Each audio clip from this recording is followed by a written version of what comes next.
ไม่ซุ้งค่ะสวัสดีค่ะเมื่อในเดออนมาแหล่เลินฮกมนเนี่ยค่ะวันนี้นะคะโมจะพามาทำบุญวันวิสาขบูชานะคะก็จะเป็นแล้วก็โมจะมาเล่าประวัติของก้องมูจ้างคุบหรือก้องมูหนามเมืองหรือก้องมูเผิกนะคะนี่จะเป็นเจดีย์ที่เก่าที่สุดในน้ำลันเลยนะคะตั้งแต่ยังไม่มีคนที่มาอยู่น้ำลันอะไรประมาณนี้นะคะเดี๋ยวโมจะมาเล่าให้ฟังนะคะค่ะวันเหลินฮกโมในเป็นวันอันรองใหญ่ตอนตาเจ้าพุทธภาษาเฮาแทงวันหนึ่งในคานอย่อนเปือเป็นวันอันพระเป็นเจ้าเฮาคาฮับยาติกีเจ้ายาเซสุเมธาแฮอัมก้าวเป็นวันอันพระเป็นเจ้าเฮาคาเกิดหันนามาเสเป็นวันอันพระเป็นเจ้าเฮาคาหูหันตะลาเนี่ยค่ะย่อก็เป็นว่านั้นพระเป็นเจ้าเฮาค่ะเอานิพพานนะคะเนาะย้อนว่า4ร้องในเส3ร้อง4ร้อง3ร้องในเสเป็นมาเป็นวันเร็วกันในแลเอาวันอันในเป็นรองใหญ่ตอนตาเฮาชาเจ้าพุทธภาษาในค่ะอ่อนย่อก็หนังฮือเจ้าพุทธภาษาเฮาค่ะเตผู้หันเหมือนจังหนังว่าคอสั่งความสอนนั้นพระเป็นเจ้าเฮาค่ะเลยสอนไว้นั้นเอาวันในเสเฮาค่ะอ่อนกันมาเฮ็ดกุศลในค่ะแล้วก็เมื่อในข้าวเดมาลัดแหนปื้นก้องมูเสตีก้องมูจ้างคุบนั้นก็ก้องมูเผิกนะคะแล้วก็ก้องมูหนามเมืองตีเว้งน้ำลันนะคะเป็นก้องมูอันเก่าแก่เซเปิ้นในน้ำลันนะคะก่อนจะไปเล่าประวัติของเจดีนะคะโบจะเล่าวันวิสาขบูชาคร่าวๆก่อนนะคะวันนี้นับว่าเป็นวันสำคัญอีกวันหนึ่งนะคะ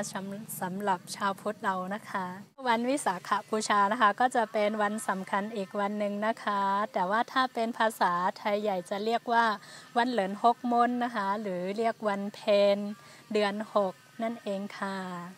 วันวิสาขบูชาหมายถึงการบูชาในวันเพ็ญเดือน6นั่นเองค่ะก็จะเป็นวันที่3เหตุการณ์ตรงกับวันเดียวกันนะคะก็จะเป็นวันคล้ายวันประสูติของพระสัมมาสัมพุทธเจ้านะคะแล้วก็วันตรัสรู้นะคะแล้วก็วันดับนั่นเองค่ะแล้วก็3อย่างนี้เกิดขึ้นในวันเดียวกันนะคะเป็นวันที่ชาวพุทธเราให้ความสำคัญวันนี้เป็นอย่างมากนะคะไม่ว่าชาวไทยใหญ่แล้วก็ยังมีอีกนะคะก็จะเป็นชาวพุทธทั่วโลกนั่นเองค่ะก็เป็นวันที่เราระลึกถึงพระสัมมาสัมพุทธเจ้านะคะคำสอนต่างๆที่ท่านเคยได้สอนไว้นะคะชาวพุทธเราเลยพร้อมใจกันนะคะเข้าวัดทำบุญตักบาตรแล้วก็ถวายอาหารแห้งต่างๆนานาเพื่อเป็นสิริมงคลกับชีวิตเรานั่นเองค่ะ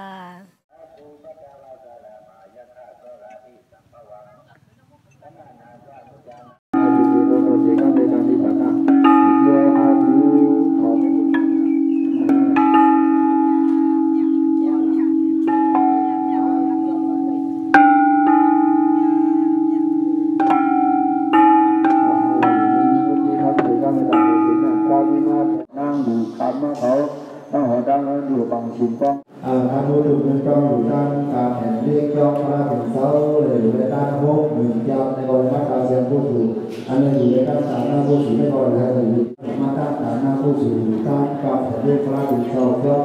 พระมหาเมืองผู้นี้ในวันที่บอกว่าการพัฒนาเสียงอยู่ที่มันสร้างในประเทศเราของสร้างได้อย่างตื่นเต้นเลยอะไรกินเลยอยู่ตั้งเยอะที่เราเสียงผู้ถูกยาวของที่มาทางลุ่มมาบ้านมาด้านลุ่มโบวีมาอยู่ในนี้นี่คำนี้สิ่งที่ตั้งถึงเมื่อทำเมื่อมานิปันอย่าห้างอย่าหาอย่าตายอย่าตั้งเสียตั้งในทางนิปันวิเที่ยวข้อตู้สาธุในก่อนนี้มาเที่ยวลุงอย่ามาปาจองถึงว่าเขาตั้งฝั่งจริงในก่อนมาดูเลยมาด้านอากาศอย่างเล็กหนึ่งเพลงอ้อมมันเหมือนยับในก่อนมาถ่ายแสงผู้ชวนในดูเลยด้านต่างหน้าผู้ถือหรือด้านก็ด้านในสิ่งก่อนซึ่งก่อนในก่อนเหมือนยับในก่อนเลยมาถือว่าด้านในก่อนลุงต่างๆภะคะวันตาทิยาสนามามิตังอาภาวิสาทิมิโตอาวันตาวิสาปะตาตาอิมิตาสังอนุกาเมนะสัมโพธิปาภูเนสา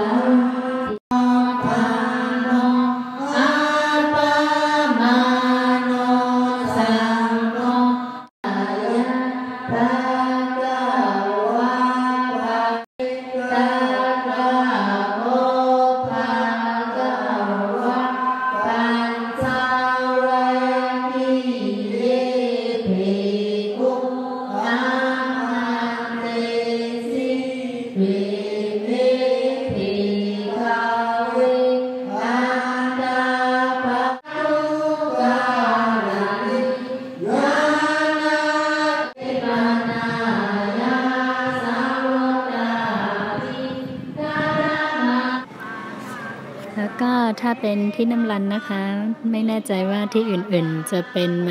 ที่นี่จะทรงน้ำพระแล้วก็ทรงน้ำต้นโพด้วยนะคะ ไม่แน่ใจต้นโพเขาเรียกว่ารดน้ำหรือว่าทรงน้ำกันคอมเมนต์เข้ามาได้นะคะอ๋อค่ะดิน้ำรันในหาเนาะแต่มีฮดซันนำพลาเยาก็ฮดนำไม่หย่อมนะคะต่างตีแต่เป็นจังหือแต่โฮค่ะปันตั้งหันถึงมาเลยอยู่ค่ะนะ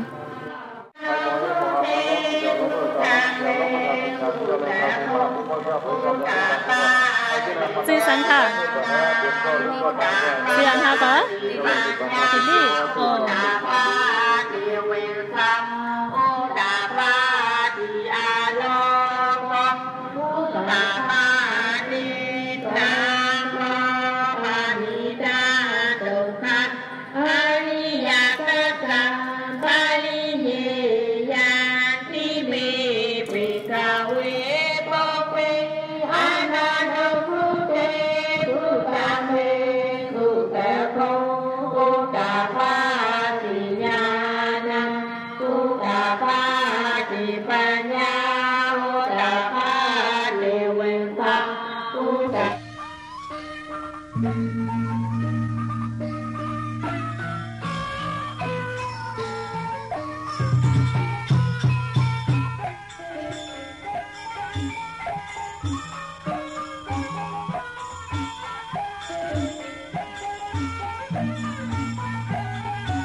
แล้วก็ก้องมูหนามเมืองก้องมูอันในเดมีอยู่3จื่อนะคะ1ห้องว่าก้องมูหนามเมือง2ห้องว่าก้องมูสร้างคุบนะคะ3ห้องว่าก้องมูเผิกนะคะเจดีนี้นะคะก็จะเรียกจะมีอยู่3ชื่อนะคะแล้วก็เป็นเจดีที่ดังที่สุดในน้ำรันแล้วก็ที่เก่าแก่ที่สุดในน้ำรันเลยนะคะก็จะเรียกว่าก้องเจดีหนามเมืองหรือเจดีจางคุบก็จางคุบแปลว่าช้างคุบช้างคุกเขานั่นเองนะคะแล้วก็เจดีก้องมูเผิกก้องมูเผิกก็ซึ่งจะแปลว่าเจดี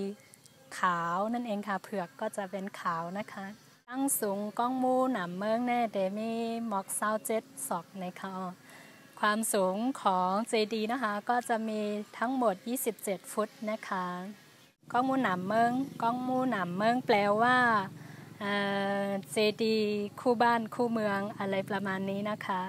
ทำไมถึงเรียกว่าก้องมูหนามเมืองนะคะตอนแรกๆตอนยังไม่มีเจดีนะคะก็จะมี2พี่น้องนะคะที่มาจากเมืองสีป้อนะคะชื่อว่าจ้ายจันดาชายจันดาวาราแล้วก็นางเนี่ยแสงจิงนะคะ2พี่น้องก็เลยตอนนั้นยังไม่มีเจดี2พี่น้องก็เลยเดินมาเรื่อยๆแล้วก็มาสร้างที่หลอยม่อนก่อนนะคะที่หลอยม่อนแล้วก็มาที่นี่นะคะอย่างเช่นสร้างจากเล็ดทรายเล็กๆน้อยๆแล้วก็ก้อนหินอะไรอย่างนี้ก็เลยทำเป็นเจดีย์เล็กๆขึ้นมานะคะตอนนั้นก็เลยเรียกว่าก้องมูหนามเมืองนะคะยันเปิดสังแลห้องก้องมูหนามเมืองในเมื่อปันไปมีวันมีเมืองนั้นมีใจสันตาวาราและนั่งเมียเสียงจริงนะคะเนาะมาเตตังเฮ็ดก้องมูอ่อนเอามาเห็นหมักซ้ายอ่อนเสเตตังเฮ็ดก้องมูไว้แลเตเอามือกับปันนั้นมาเสจังอยู่กึกวันกึกเมืองมาแลห้องว่าก้องมูหนามเมืองในเขาพอค่ะย้อนเบอร์สั่งแล้วห้องก้องมูจ้างคูบเนี่ยย้อนเบอร์ว่าเมื่อปานนั่นเมื่อปานไปมีน้ำรันได้ในค่ะเนาะนั้นก็ตึกมีตะกาอีดอดอยู่ซ้อมหิมหอมในเสซ้อมก้องมูในซ้ำเป็นเทินป่าไม่ลงแล มีเสือว่าสัตว์ในเถินจะในอ่อนกันมาอยู่ซ้อมหิมพร้อมเสมังปอกมาก้นอันมากำสินภาวนาในก็เตหันว่าเตหันว่ามีจ้างเขาจ้างนั้นก็จ้างมาคุบเข่าต่อหน้าเจดีต่อหน้าก้องมูในค่ะเนาะย่านเปินนั้นแหละ2ห้องว่าก้องมูจ้างคุบในค่ะทำไมถึงเรียกว่าเจดีย์ช้างคุกเข่านะคะเพราะว่าสมัยนั้นนะคะก็ยังมีบ้านเรือนไม่มากนะคะอยู่ตามไกลห่างไกลจากที่นี่หน่อยๆนะคะแถวนี้ก็จะเป็นป่าใหญ่ๆเลยนะคะแล้วก็บอกว่าเวลามาถือศีลภาวนาที่นี่นะคะก็จะเห็นสังเกตว่าจะมีช้างมาคุกเข่าอยู่ตลอดนะคะเวลามีสัตว์ป่าเข้ามาอย่างนี้ก็จะเห็นช้างมาคุกเข่าต่อหน้าเจดีย์เลยนะคะแล้วชาวบ้านก็เลยไม่เชื่อกันใช่ไหมคะก็จะพากันแอบข้างๆแล้วก็รอดูว่าจริงหรือเปล่าอย่างนี้นะคะพอเขาแอบดูแล้วก็มีช้างมาพอช้างมาใช่ไหมคะเขาก็มาคุกเข่าต่อหน้าเจดีย์นะคะตั้งแต่นั้นมาก็เลยเรียกว่าเจดีย์ช้างคุกเขานะคะแต่ว่าขอเป็นภาษาไทยใหญ่แล้วกันนะคะก็จะเรียกว่าก้องมูจางคุบนะคะค่ะแทงอันนึงก็จะเป็นก้องมูเผิกนะคะเนาะซื้อห้องว่าก้องมูเผิกนะคะก้องมูเผิกในมืออ่อนตั้งมือกระปันนั่นเตอัมมี่เหมือนจังหนังว่าน้ำยาสีค้ำว่าสีสังว่าเจ้านะคะเนาะย่านนั้นแลเตเอาทุนแลสังก้านให้ก็ตาไว้ให้ก็เป็นมาสีเผิกสีขาวเส้นไหนนะคะย่านนั่นแหละจังห้องว่าก้องมูเผิกนะคะเพราะอยู่ตั้งวานนั้นก็ตีไกลๆต้อยมาในเตหันว่าสีขาวเผิกในหางลีแลเฮ็ดให้กัดเย็นใจแลสายาใจนั่นแน่เขาจังแลห้องว่าก้องมูเผิกในแทงจือนึงค่ะ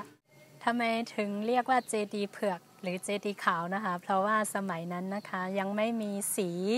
หรือสีทองหรืออะไรนะคะก็จะใช้ถุนนะคะทาไปเรื่อยๆแล้วก็จนกลายเป็นสีขาวนะคะก็เลยเรียกว่าเจดีย์เผิกนั้นก็ก้องมูเผิกนั่นเองค่ะสรุปคืออันนี้จะมีอยู่3ชื่อนะคะก็คือก้องมูหนามเมืองก้องมูจางคุบแล้วก็ก้องมูเผิกนะคะค่ะดีในก็ดีฮันว่าจื้อในเตมีอยู่3จื้อนะคะเนาะ1เตเป็นก้องมูหนามเมือง2เตเป็นก้องมูจางคุบ3เตเป็นก้องมูเผิกนะคะไว้เสนั่นก็เลยหันว่าจอมหิมหอมใน6เสมกายก็มีตัวเถินตัวซัดเขาใกล้ๆมาเนี่ยแหละก้นหวานเขาก็มาบอกมาเฮ็ดภาวนาว่าเจ้านี่ก็เตอำบ่ฮัดในค่ะเนาะย่านนั่นแหละอ่อนกันมาตีจอมหิมหอมเสเฮ็ดภาวนาเลยๆงามๆในค่ะเนาะ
คือประวัติของเจดีนะคะ แล้วก็โมขอจบคลิปเพียงเท่านี้ก่อนนะคะช่วงนี้จะลงวิดีโอบ่อยๆไม่ได้นะคะแต่ก็จะพยายามลงนะคะเพราะว่า Wi-Fi แล้วก็สัญญาณเน็ตไม่ค่อยดีต้องขออภัยด้วยค่ะแล้วก็ไม่ได้ตอบทุกคนด้วยและไม่สามารถแก้จุดโฆษณาได้ใน YouTube นะคะโมเคยแก้ในโน้ตบุ๊กไม่เคยแก้ในมือถือก็เลยพอมาแก้ในมือถือแล้วไม่ได้นะคะก็เลยต้องแก้ในโน้ตบุ๊กเท่านั้นนะคะก็เกรงใจจริงๆเรื่องโฆษณาจุดเยอะๆอย่างนี้กลัวว่าทุกคนจะเบื่อก่อนอะไรอย่างนี้นะคะก็ไม่ทราบจะทำอย่างไรดีแต่เน็ตก็มีดีบ้างไม่ดีบ้างนะคะก็เลยไม่ได้ตอบข้อความไม่ได้แก้จุดโฆษณาก็ต้องขออภัยด้วยนะคะแล้วก็ยังขอบคุณทุกท่านที่ยังติดตามมาโดยตลอดแล้วก็ให้กำลังใจมาโดยตลอดนะคะขอบคุณจริงๆแล้วก็ขอบคุณจากใจขอบคุณไม่มีวันสิ้นสุดเลยขอบคุณจริงๆค่ะโมจะเข้าไปอ่านอยู่นะคะแต่ว่าอาจจะไม่ตลอดนะคะถ้ามีเน็ตโมก็เข้าบ้างถ้าไม่มีเน็ตก็ไม่ได้เข้านะคะบางทีโมจะลงวิดีโอไว้แล้วก็ถัดจะลงติดกันทุกวันบ้างไม่ทุกวันบ้างก็ต้องขออภัยด้วยนะคะทำให้ทุกคนรอนานแล้วก็ถ้าหากว่าผิดพลาดตรงไหนก็ต้องขออภัยด้วยนะคะแล้วก็แสดงความคิดเห็นเข้ามาได้เรื่อยๆแล้วโมก็จะแก้ไขไปเรื่อยๆนะคะเพราะว่ายังไม่เก่งพูดก็ยังไม่เก่งก็เกรงใจอยู่นะคะแต่ก็ขอบคุณทุกคนที่เข้าใจค่ะขอลาเพียงเท่านี้ก่อนนะคะเจอกันใหม่ในวิดีโอหน้าค่ะแล้วก็วิดีโอหน้าจะเจอกันที่ไหนประวัติอะไรตรงไหนอย่าลืมติดตามด้วยนะคะขอบคุณจริงๆค่ะยินดีใหญ่ๆนำๆค่ะไม่ซุงค่ะสวัสดีค่ะ